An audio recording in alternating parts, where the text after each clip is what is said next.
Alhamdulillah ta'ala, unser geehrter Bruder Sergio hat Alhamdulillah den Weg gefunden. Möge Allah subhanahu wa ta'ala ihn nicht standhaft sein lassen. Wir werden inshallah ta'ala, ich weiß nicht, ob du schon gehört hast, wie das überhaupt verläuft. Ne? Es gibt Shahadatain, ne? Also die Shahada wird ausgesprochen, dass du bezeugst, dass es keinen anbetungswürdigen Gott gibt, außer Allah. Und dass du auch bezeugst, dass der Prophet Muhammad sein Diener und Gesandter ist.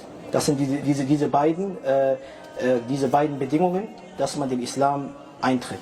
Na? Wir werden das inshallah erstmal auf Arabisch machen und dann auf Deutsch inshallah. Ja? Ashhadu an la ilaha illallah wa ashhadu anna Muhammadan Rasul Allah. Takbir.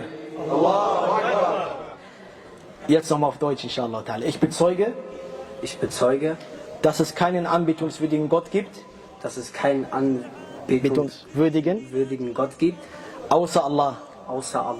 Und ich bezeuge, dass Muhammad sein Diener und Gesandter ist. Und ich bezeuge, dass Isa, also Jesus, auch sein Diener und Gesandter ist. Alhamdulillah, jetzt hast du den Islam weitergetreten. Alhamdulillah, tabarak wa ta'ala, nur Allah dich bewahren und dich standhaft sein lassen.